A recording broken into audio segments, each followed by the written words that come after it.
Boa noite, meus irmãos, minhas irmãs. Estamos aqui hoje em mais um primeiro sábado do mês, esse mês de agosto,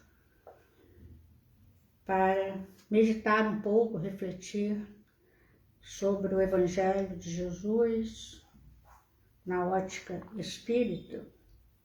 E, para começar, eu vou fazer a leitura do Evangelho de Mateus, capítulos 16, versículos de 13 a 20.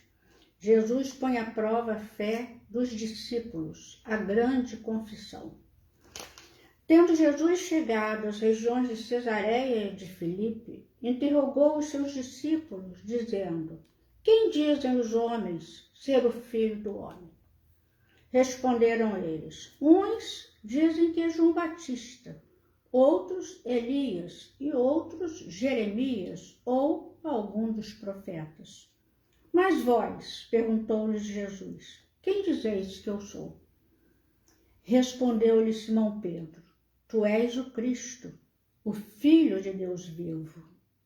Disse-lhe Jesus, bem-aventurado és tu, Simão Barjonas, porque não foi carne e sangue quem te revelou, mas meu Pai que está nos céus.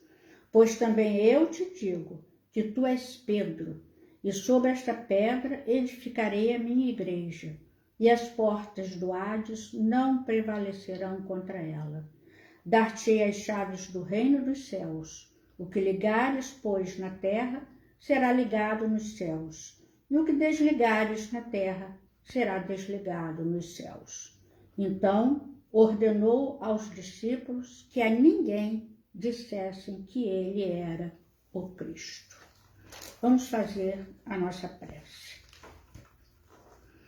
Senhor Jesus, nós te agradecemos este momento em que nos reunimos em teu nome, lembrando as tuas palavras, lembrando os fatos que ocorreram desde a época dos primeiros apóstolos, tudo que eles passaram, tudo que eles fizeram, sua fé, sua perseverança, suas palavras, enfim, Senhor, tudo que deixaram para nós como exemplo que devemos seguir e que temos que sempre rememorar, reler, estudar para realmente assimilarmos, inicialmente mentalmente, e levar aos nossos corações, aos nossos braços, aos nossos pés, em nossa caminhada diante de Ti, diante do Pai.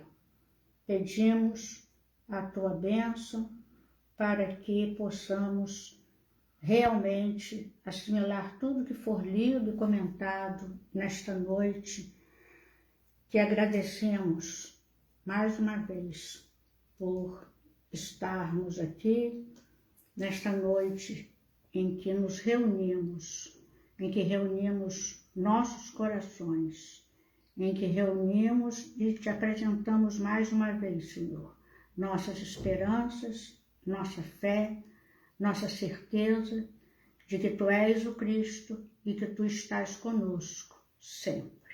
Assim seja. Meus irmãos, eu trouxe inicialmente uma leitura de alguns livros do pastor Hernandes Dias Lopes, que é autor de uma coleção de livros sobre os grandes homens de Deus que marcaram a história. Tem um livro sobre Pedro, sobre Paulo, sobre João Batista, ele tem vários livros sobre esses grandes homens. E o que eu trago hoje é sobre Pedro, que ele dá como subtítulo Pescador de Homens. Pedro, Pescador de Homens. Eu vou ler alguns trechos do prefácio desse livro para a gente começar a nossa reflexão. Alguns parágrafos apenas. Ele fala assim: Pedro é a personagem mais contraditória da história. Com a mesma velocidade que avançava rumo à devoção mais fiel, dava marcha ré e tropeçava nas próprias palavras. Pedro é mais do que um homem paradoxal, é um emblema. Pedro é o nosso retrato. O sangue de Pedro corre em nossas veias e o coração de Pedro pulsa em nosso peito. Temos o DNA de Pedro. Falamos coisas lindas para Deus e depois tropeçamos em nossa língua e blasfemamos contra Ele. Prometemos inabalável fidelidade e depois revelamos vergonhosa covardia. Revelamos uma fé robusta no momento e em seguida naufragamos nas águas revoltas da incredulidade. Ele está começando assim, logicamente, porque nós conhecemos Pedro por um ângulo muito egoísta nosso, da nossa parte, muito orgulhoso e até muito preguiçoso. O que eu ouço falar de Pedro, que as pessoas preferem falar de Pedro, é isso. Pedro negou Jesus, Pedro era violento, cortou a orelha de Malco, coisas negativas, coisas muito humanas para justificar o que nós somos, para nós ficarmos pisando no mesmo lugar sem esforço para o nosso progresso. Só que Hernandes Dias Lopes não se fixa nisso. Ele fez uma apresentação geral do que nós achamos e depois ele fala realmente quem foi Pedro e por que Jesus entregou a ele as chaves do reino. Porque se nós nos fixarmos nesse caráter de Pedro, Pedro era violento, era rude, era semi-analfabeto, enfim, nós estamos fazendo o quê? Falando dessa forma. Jesus então errou? Dentre os 12, escolher Pedro para entregar as chaves do reino? Jesus nunca errou nem vai errar. Então nós temos que pensar nisso. Por que Pedro? Isso é importante, né? Então, no terceiro parágrafo, ele fala assim: Pedro foi levado a Cristo pelo seu irmão André.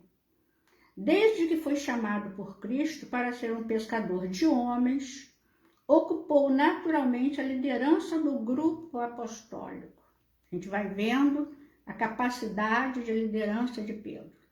Seu nome figura em primeiro lugar em todas as listas neotestamentárias que apresentam os nomes dos apóstolos. Foi o líder inconteste dos apóstolos antes da morte de Cristo e o destacado líder depois da ressurreição de Cristo. Foi o homem que abriu as portas do Evangelho, tanto para os judeus quanto para os gentios. Olhem só a importância, né? Seu ministério foi direcionado especialmente aos judeus. Foi o grande pregador da igreja primitiva em Jerusalém, aquele que levou a Cristo cerca de 3.000 pessoas em seu primeiro sermão depois do Pentecostes. Olha o poder da palavra de Pedro. Também foi dotado pelo Espírito Santo para operar grandes milagres. Até mesmo sua sombra era instrumento poderoso nas mãos de Deus para curar os enfermos. Isso está lá em Atos dos Apóstolos, a gente sabe, né, que ele realmente curava as pessoas e até sua própria sombra, né, curava. Então, eu quero até justificar o tema de hoje, porque eu estou fazendo uma releitura dos romances de Emanuel, mais uma releitura, porque a gente sempre tem que reler, né, os romances de Emanuel, e eu estou terminando mais uma releitura do Paulo e Estevão, que Chico Xavier falava que é o romance do trabalhador cristão. E nessa releitura, não sei porquê, já li várias vezes, né?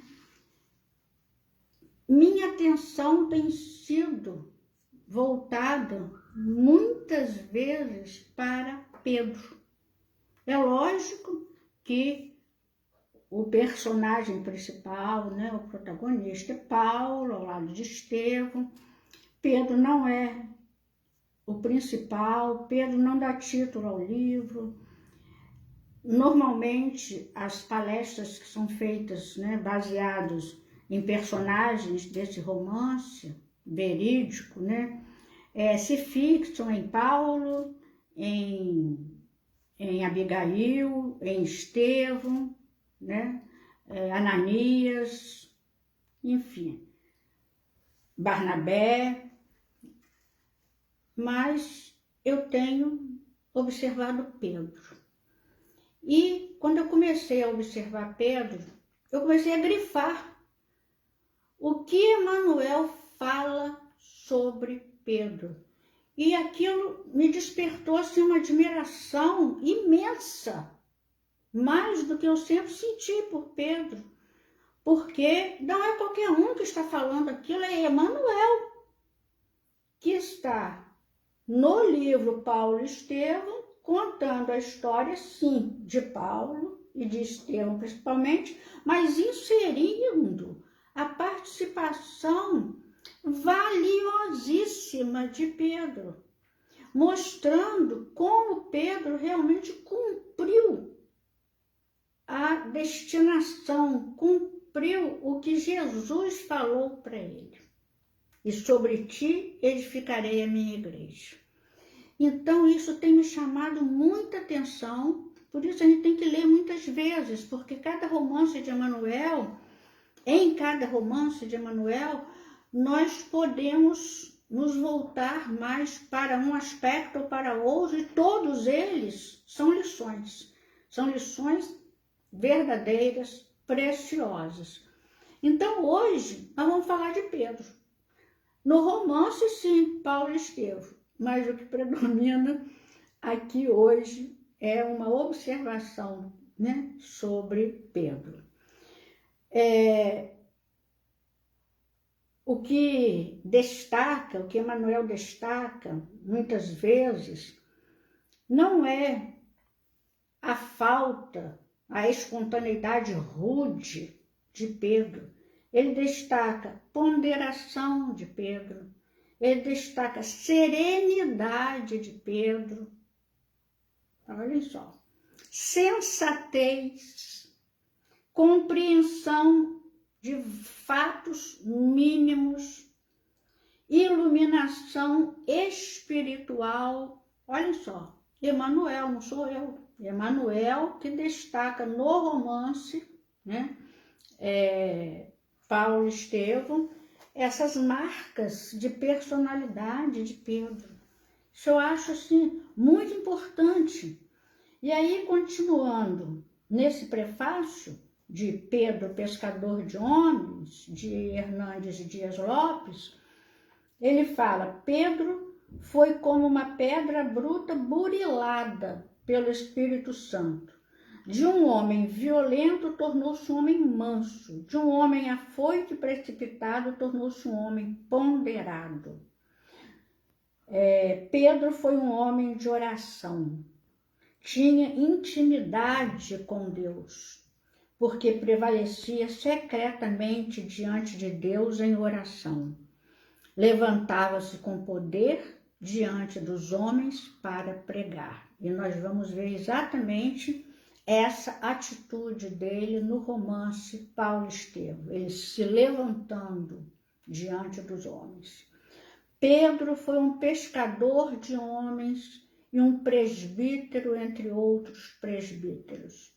Jesus colocou em sua mão o cajado de pastor e ordenou-lhe apacentar seus cordeiros e pastorear suas ovelhas. No decorrer do livro, ele faz a diferença entre cordeiros e ovelhas e apacentar e pastorear. Pedro foi um homem que encorajou a igreja a enfrentar o sofrimento da perseguição e também denunciou com inabalável coragem os falsos mestres que perturbavam a igreja. Esse foi o teor respectivo de suas duas epístolas. Pedro foi um missionário. Pedro exaltou Cristo em sua vida e glorificou Deus através de sua morte. Que você e eu sigamos as pegadas desse homem de Deus e que em nossa geração Cristo seja conhecido em nós e através de nós. Isso é o prefácio apenas desse livro que o Hernandes Dias Lopes escreve a respeito de Pedro. E aí eu trouxe as duas epístolas de Pedro, também de autoria de Hernandes Dias Lopes, sendo a primeiro volume apenas da primeira de Pedro, e o segundo volume, a segunda de Pedro e a de Judas, Judas Tadeu, não é Judas Iscariotes, né? E eu vou apresentar a vocês, para quem não conhece, né, alguns trechos, porque há quem fale que Pedro era analfabeto, que não cabe a autoria a ele, mas ele mesmo se declara autor e dizendo que ele escreveu essa primeira epístola em parceria com Silvano, que é um dos homens notáveis, como ele fala aqui, da igreja, e que é o mesmo Silas, que acompanhou Paulo na segunda viagem missionária, né? Então não temos que discutir isso. Inclusive, essa carta é escrita em grego e na época, né, de Pedro, o grego era comum na Palestina, era um idioma comum na Palestina, qualquer um poderia falar o grego. Então, porque é em grego. Hoje o grego é difícil para nós, mas para eles na época não era, porque era um idioma comum, né? Então, não tem... Existe assim uma tendência, né, para humanizar demais Pedro. Ele era assim um homem, um ser humano, mas para inferiorizar muito Pedro, para poder a gente se justificar, né? Então, o que ele fala sobre a primeira carta? Ele fala que a principal intenção de Pedro em escrever esta primeira carta foi preparar os cristãos para o sofrimento, porque as perseguições já tinham começado e iam se acelerar e se intensificar. Então, Pedro, né, mostra assim como os cristãos deveriam agir. Ele muito serenamente, afetuosamente, ele se dirige aos cristãos. Então, nós temos que conhecer esse lado de Pedro. Se não fosse ele, nas suas cartas e nas suas pregações, não sei se nós teríamos tido, nós cristãos, talvez não tivéssemos tido a serenidade, a coragem, a força de enfrentar essas perseguições que foram muito violentas, muito intensas, muito constantes, né? E no final desse parágrafo terceiro, ele fala que Pedro, podemos descrever Pedro como o apóstolo da esperança, enquanto Paulo é o apóstolo da fé e João é o apóstolo do amor. Por que Pedro é o apóstolo da esperança? Porque diante de uma perseguição tão violenta, às vezes a pessoa desanima. Então os grupos ainda eram pequenos, as igrejas, né, as casas também que se ofereciam como igrejas, como cenáculos, né, muito humildes, né, eram igrejas domésticas, estavam começando, reuniões pequenas. Então as pessoas não conheciam direito o teor do cristianismo, o que é que Jesus falava, o que é que Jesus deixou. Então, esse início deve ter sido assim, difícil. Se hoje está difícil, imaginem no início. Hoje está difícil ser cristão? Está. Sempre foi e agora parece que está mais difícil. Mas no início foi muito mais difícil. Então, Hernandes de Aló faz uma análise profunda, né? Ele fala que esta carta destaca a graça de Deus, a glória de Deus, a doutrina do Cristo, enfim. Ele vai analisando por parágrafos, por tópicos, né? E dando o valor devido, né, a Pedro. Passando para a segunda, que está no mesmo livro, né, em que está também a de Judas, ele faz inclusive um paralelo entre as duas, a gente vê que são diferentes, porque o objetivo é diferente. E ele fala no prefácio, a segunda epístola de Pedro e a carta de Judas são atualíssimas. Elas, quer dizer, são semelhantes e atuais. Elas tratam de um brado de alerta à igreja perante a ameaça contemporânea acerca do perigo dos falsos mestres. Então já mudou o tema. Antes ele preparou os cristãos para as perseguições. E agora ele prepara os cristãos para se fortalecerem contra a influência dos falsos profetas e falsos mestres. E assim como, né, o desvio, como ele fala aqui, doutrinário desses arautos do engano. Então surgiram, né, esses arautos, como existem hoje também. Também existem falsos profetas e falsos mestres hoje em dia, né? Tanto Pedro como Judas acentuam que o amor ao lucro era o vetor que governava esses emissários da mentira. O amor ao lucro. Quer dizer, usam palavras, às vezes até verdadeiras, retiram palavras do Evangelho, deturpam, como ele vai falar aqui, né? Misturam com o que não deve ser misturado para enganar. A mensagem dessas duas cartas é absolutamente oportuna em nossos dias. As velhas heresias estão de volta, travestidas com novas roupagens. Ostentam a posse de defensores de uma vida cristã mais avançada. Nem sempre atacam as verdades da fé cristã de forma aberta. São falsos profetas. Então eles não podem se declarar, né, contra.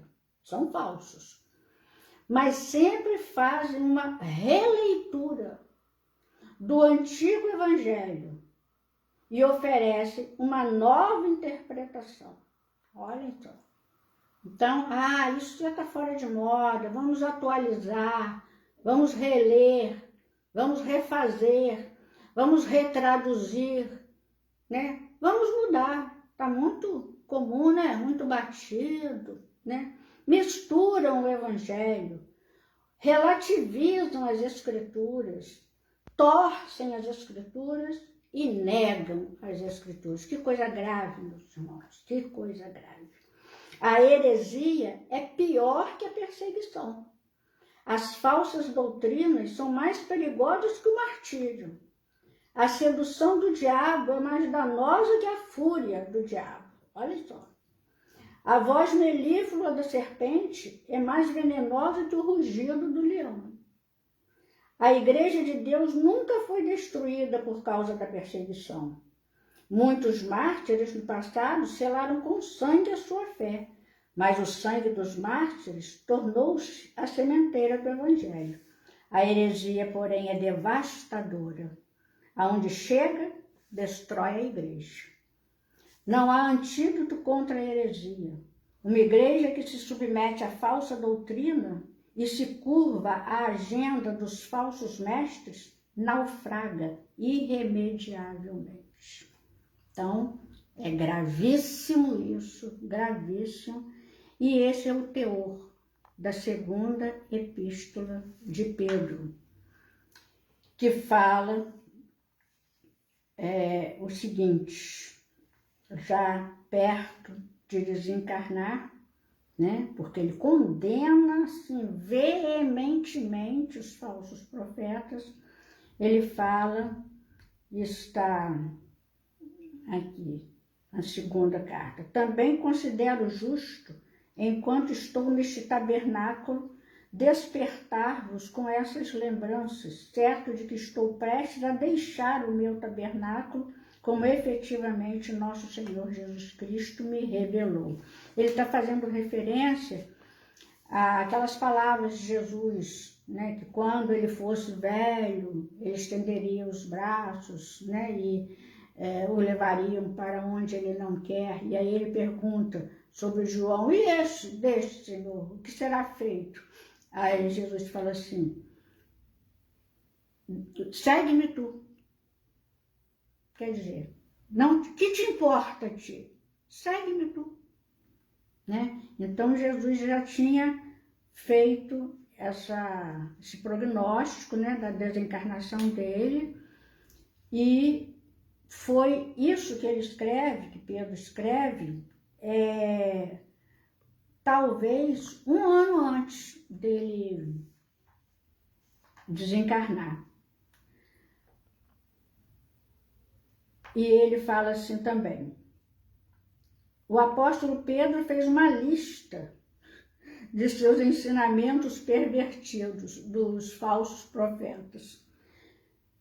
Rejeitam Jesus Cristo e seu Evangelho, repudiam a conduta cristã, desprezam a autoridade, difamam autoridades superiores, são imorais, falam de liberdade, mas são escravos da depravação, distorcem os ensinamentos das epístolas de Paulo, vivem em pecado.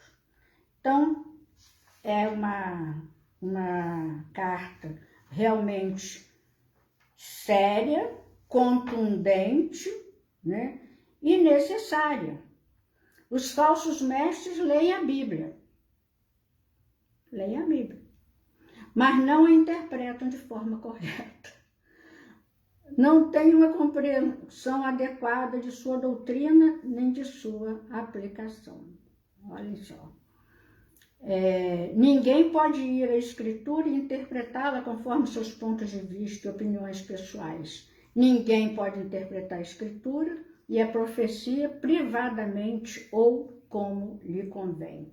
Aí a gente se lembra, né, de outro romance de Emmanuel, que é o 50 anos depois, em que Célia Luz, quando chega ao convento, disfarçada de irmão Marinho, né, o pai Epifânio logo avisa, né, aqui estudamos o Evangelho conforme a minha interpretação, porque ele era um falso profeta, né? Então, é exatamente isso, né?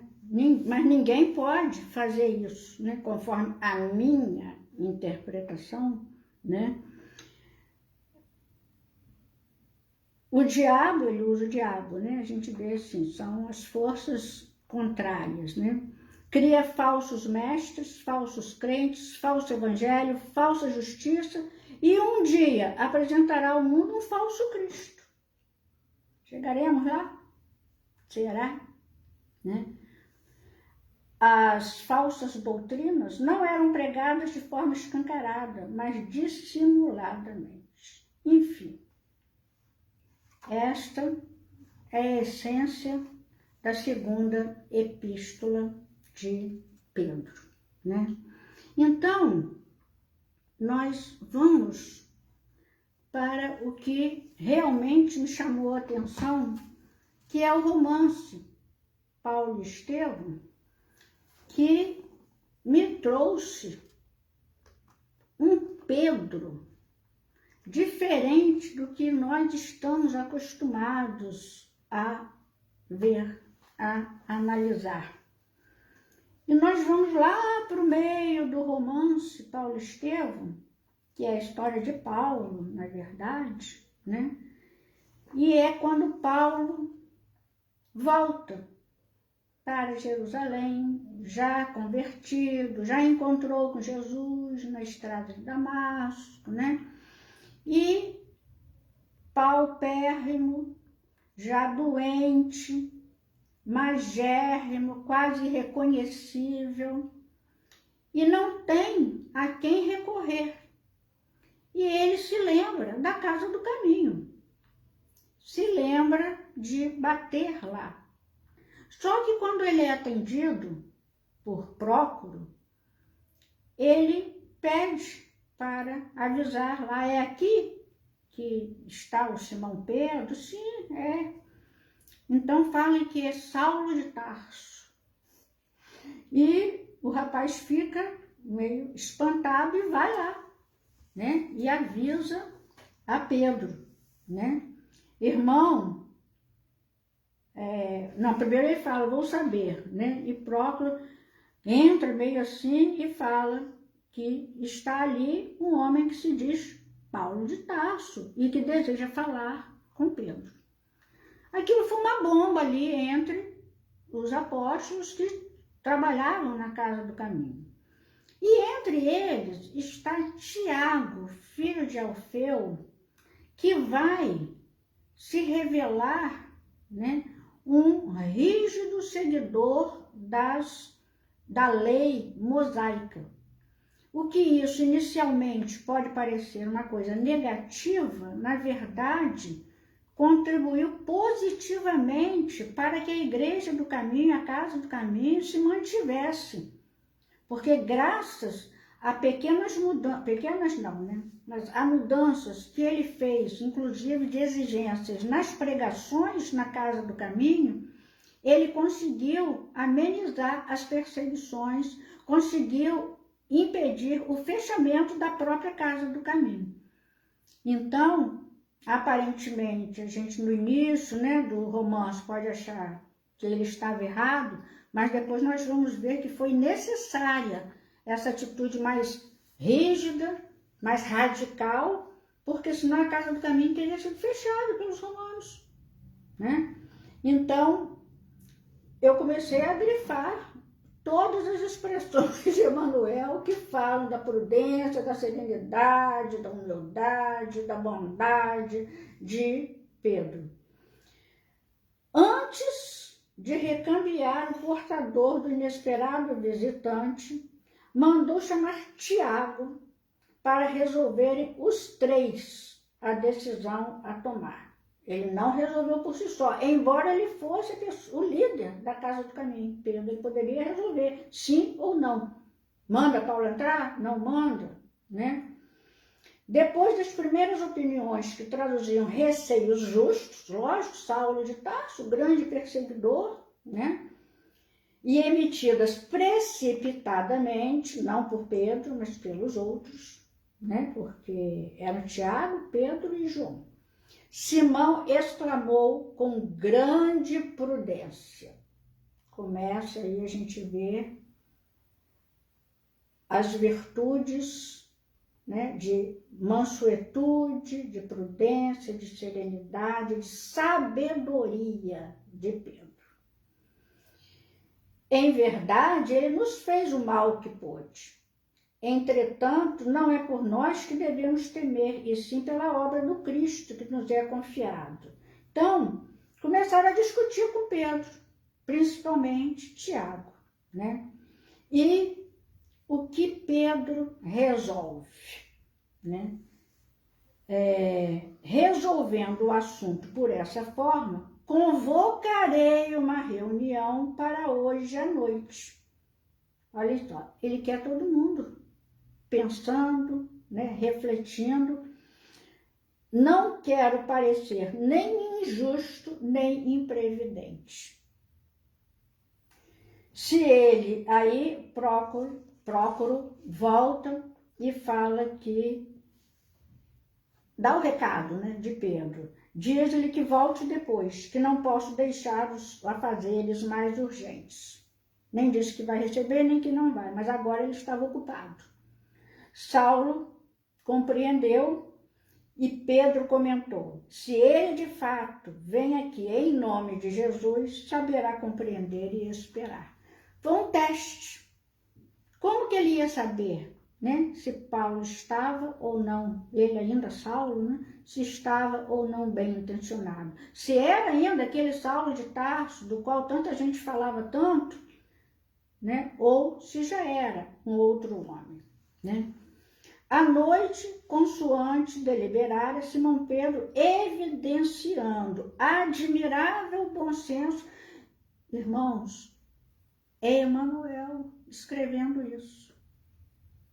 Admirável bom senso, reuniu os companheiros de mais responsabilidade para considerar o assunto. Além dos apóstolos galileus, estavam presentes os irmãos Nicanor, Prócoro, Pármenas, Timon, Nicolau e Barnabé, que a gente vai ver que vai ser aquele companheiro, né, de Saulo. Este último, incorporado ao grupo de auxiliares mais diretos da igreja por suas elevadas qualidades de coração. Aí tem a discussão, né, e, na verdade, Saulo volta, né? E Pedro ainda fala: nada quis decidir sem o vosso concurso. O mestre nos ensinou que nenhuma obra útil se poderá fazer na terra sem a cooperação fraternal. Vai dispensar uma cooperação? Vai dispensar um trabalhador que pode somar só por preconceito, né? Porque realmente Saulo era conhecido como um grande orador.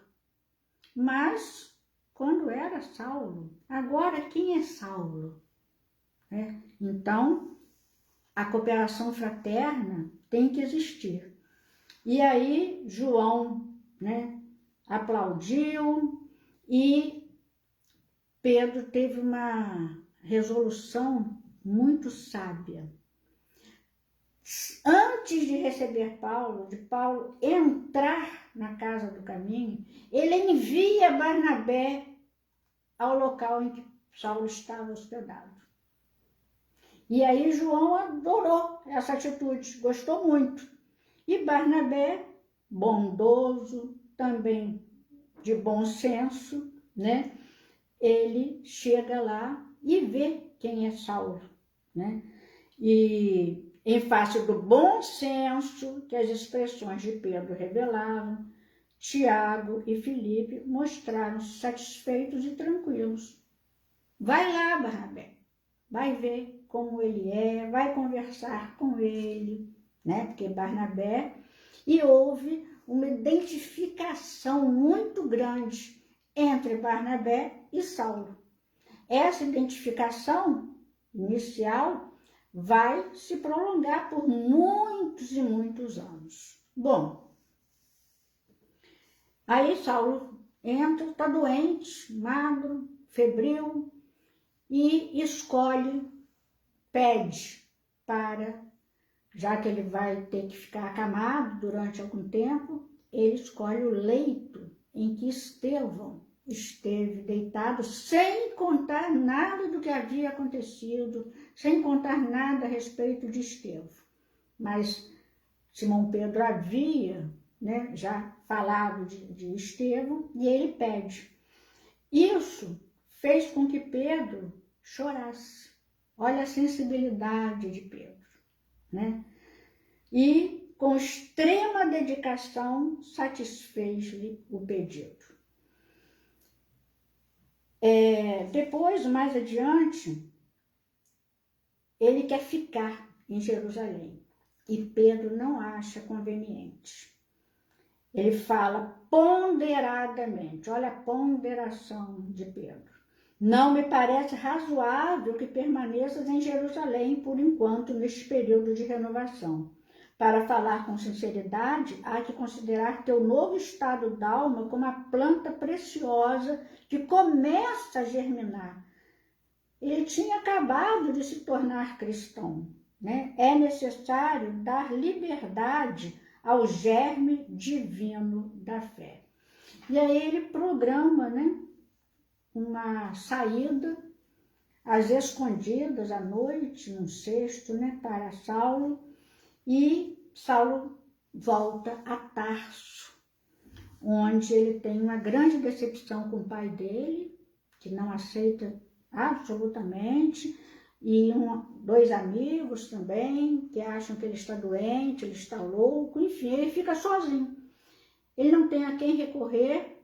O pai dele, depois que o expulsa, parece que se arrepende, porque o ama, né, é pai, manda um servo entregar uma bolsa farta de dinheiro, né, e normalmente, quando ele começou ali a melhorar e tal, os pregadores eram Pedro e Tiago.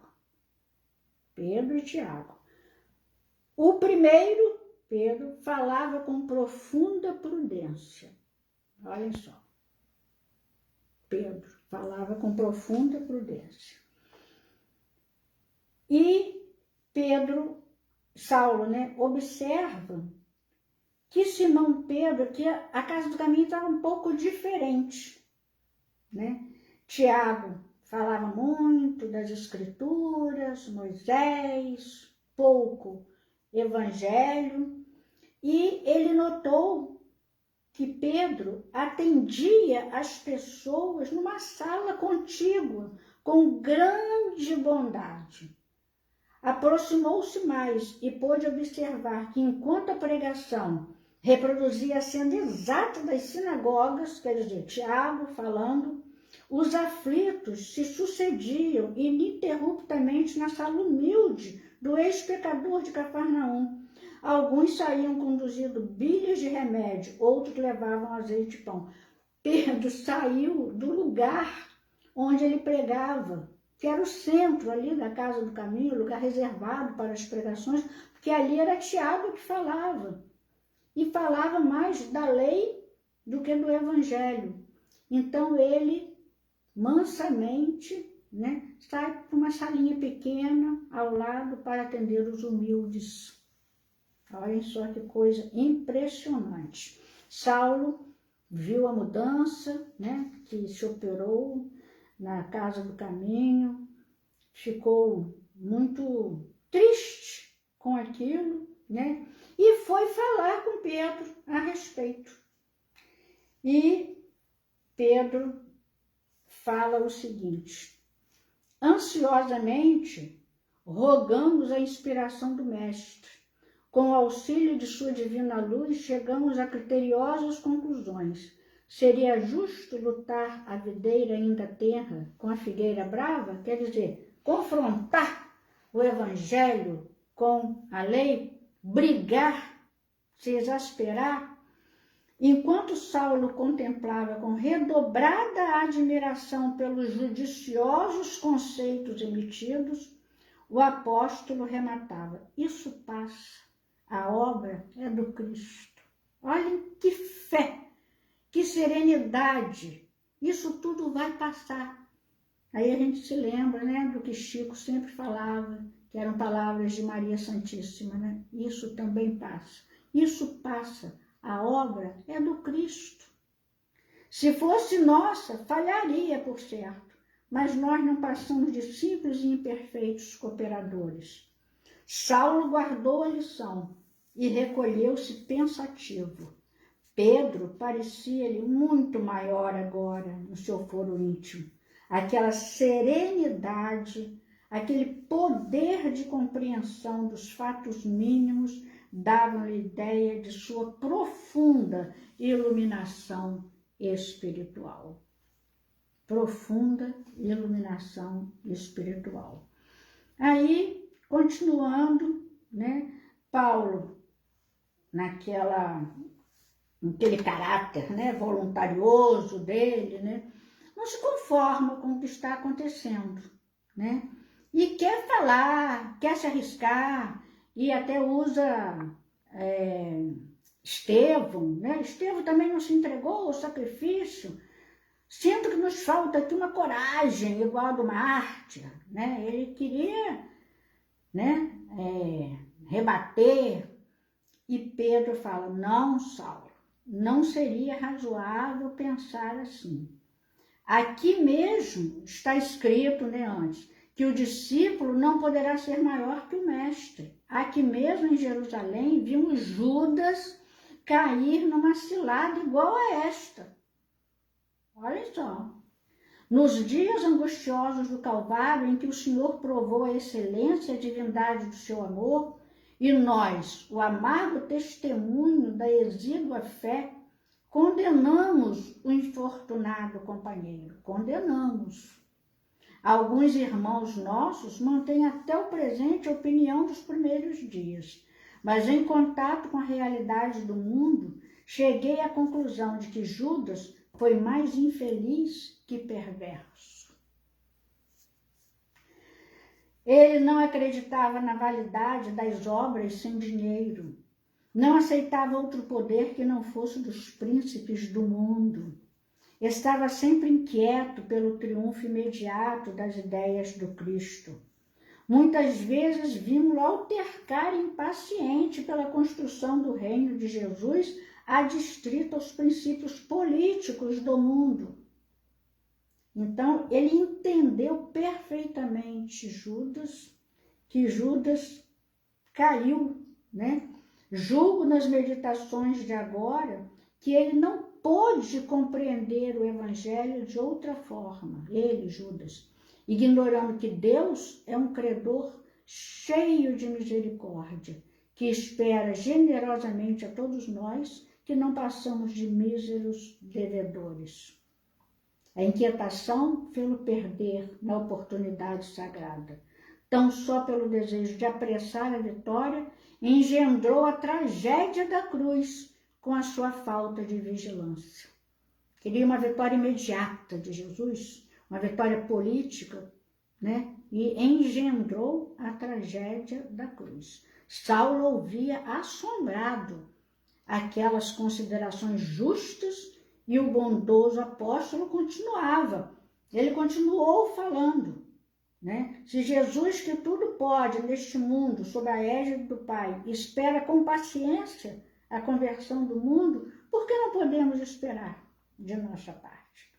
E aí, Saulo estava muito surpreso, a mais não poder, como diz Emmanuel aqui, porque Simão apresentava argumentos irretorquíveis, sua inspiração assombrava. E ele manda que Saulo saia, né, dali, porque ele está muito perigoso, e Saulo concordou. Poucas vezes na vida escutara observações tão sensatas. Olha a sensatez, que é o que muita gente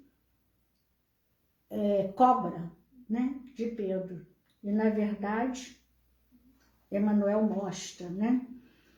E aí, para terminar, eu quero me referir, porque ainda tem muita coisa importante.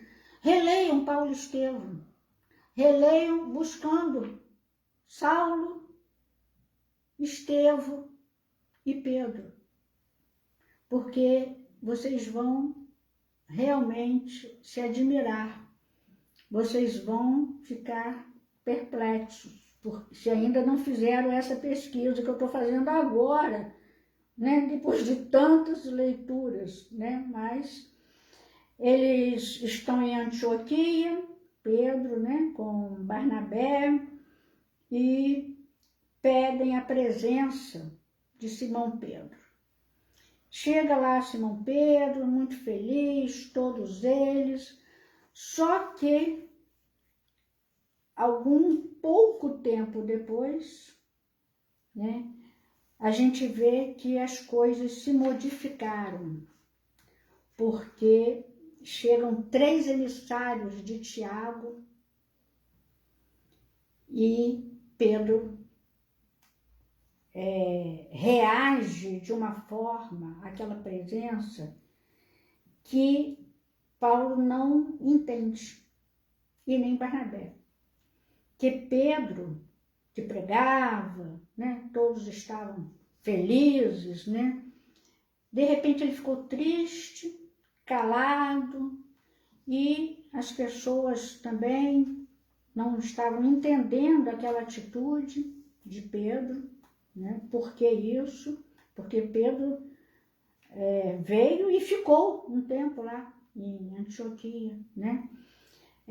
Paulo começou a pregar, porque havia muitos trabalhadores, como ele diz aqui, né? Para as coisas materiais, mas faltavam irmãos dedicados que conhecessem profundamente a lei de Moisés e o evangelho do Mestre, a fim de não ser prejudicada a tarefa da iluminação intelectual. E aí ele pediu a Saulo, né, no caso, Paulo, que já tinha mudado de nome, e Paulo começa a trabalhar, né, na pregação. Só que, com essa atitude de Pedro, triste, calado, se afastando dos não circundados, né, os incircuncisos, né, Paulo não se conforma com isso. Por que está havendo isso, né?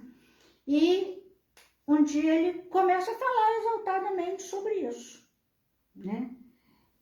E o clima fica um pouco, né, esquisito, e Pedro se mantém em silêncio. Olhem só a atitude dele, né?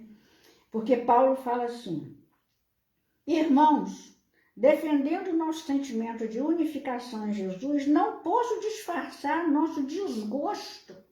Isso é Paulo falando. Em face dos últimos acontecimentos, quero referir-me à atitude do nosso hóspede muito amado, Simão Pedro, a quem deveríamos chamar mestre, se esse título não coubesse de fato e de direito ao nosso Salvador. Aí todo mundo ficou espantado, né? Até o próprio Pedro se espantou com aquelas palavras de Paulo.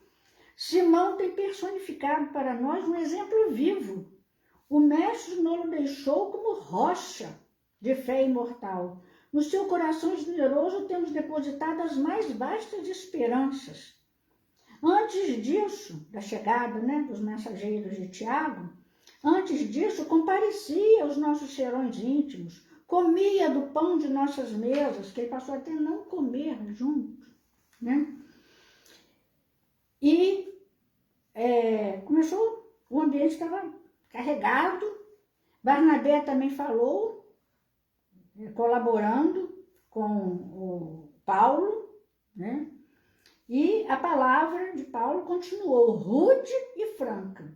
De quando em quando, Barnabé surgia com uma parte, tornando a contenda mais renhida, quer dizer, as coisas estavam esquentando.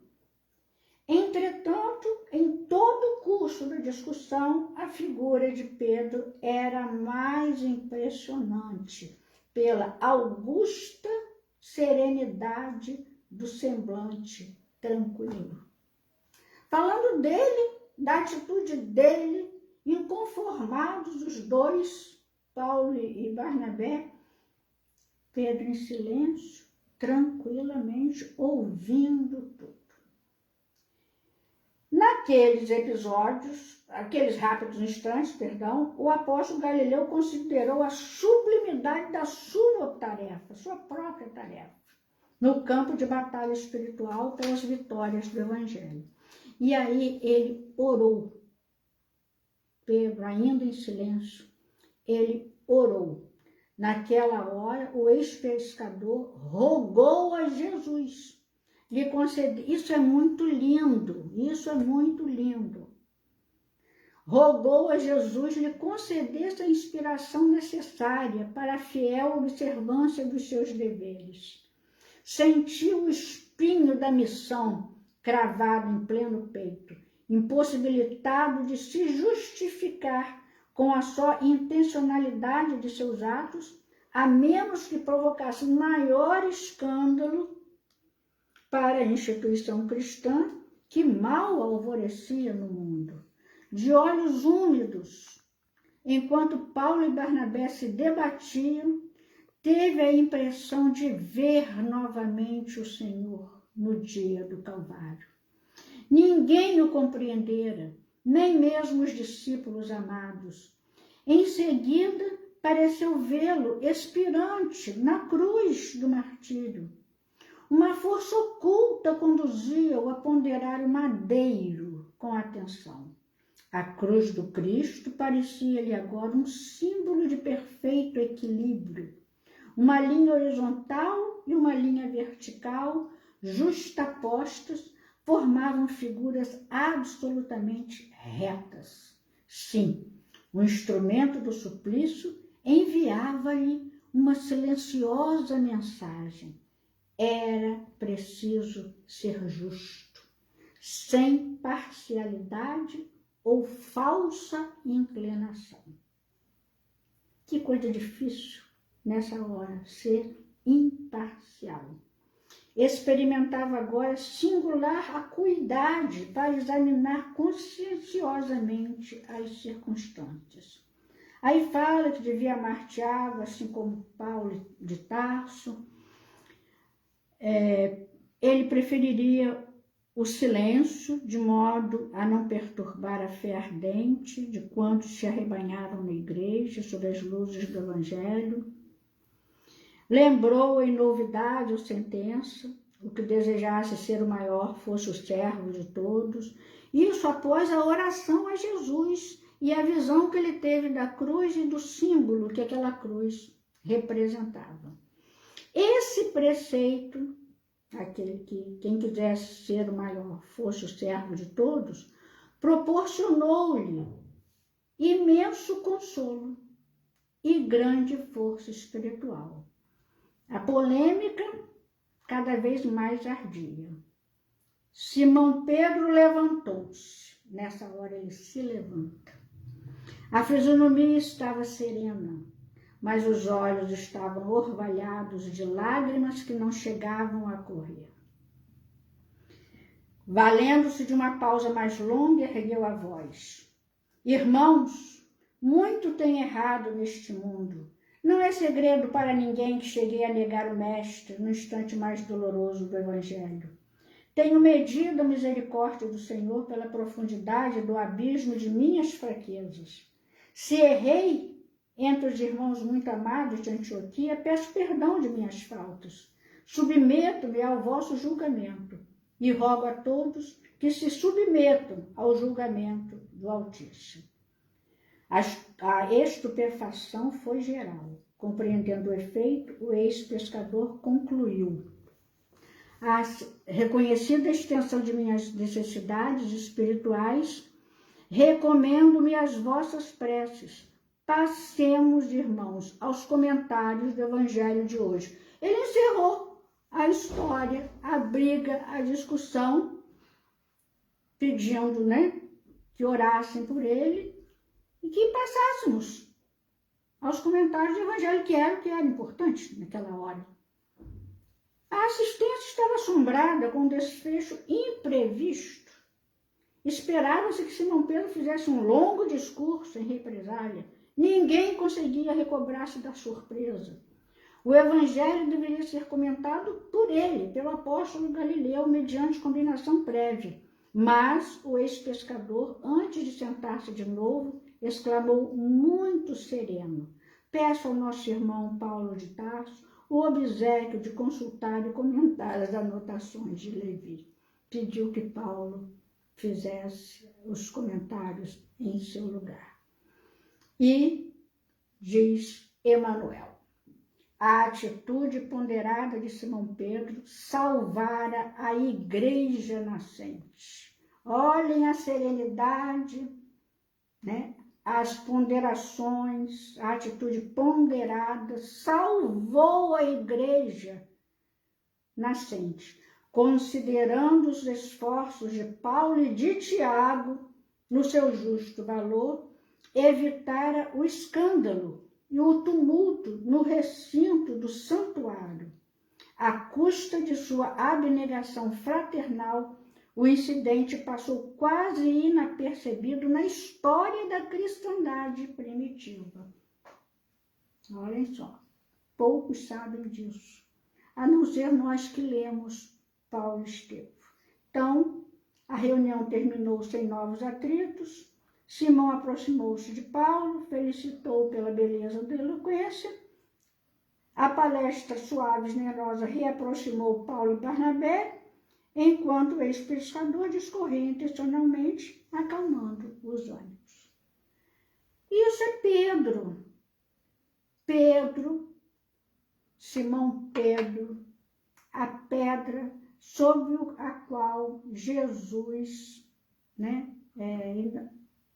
edificou a sua igreja. Ele salvou a igreja nascente das discussões, da ruína provocada pelas discussões, pelo orgulho, pelas opiniões políticas, pelas más intenções que pudessem surgir, pelos aproveitadores, pelos falsos mestres que poderiam estar ali, ou falsos profetas. Ele salvou a igreja nascente. Meus irmãos, por isso Jesus entregou a ele as ovelhas, pediu para apacentar as ovelhas. Ele não sabia na hora o que significava aquilo, Jesus sabia. Jesus sabia quem era Pedro, Jesus sabia que isso ia acontecer, Jesus sabia como ele ia agir.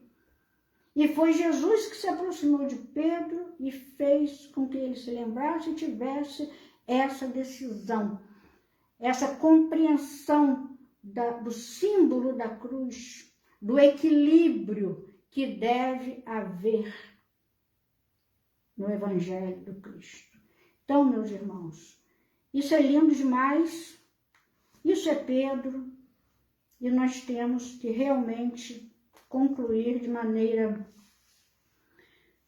humilde, sincera, clara, porque era Pedro que era para receber essa missão.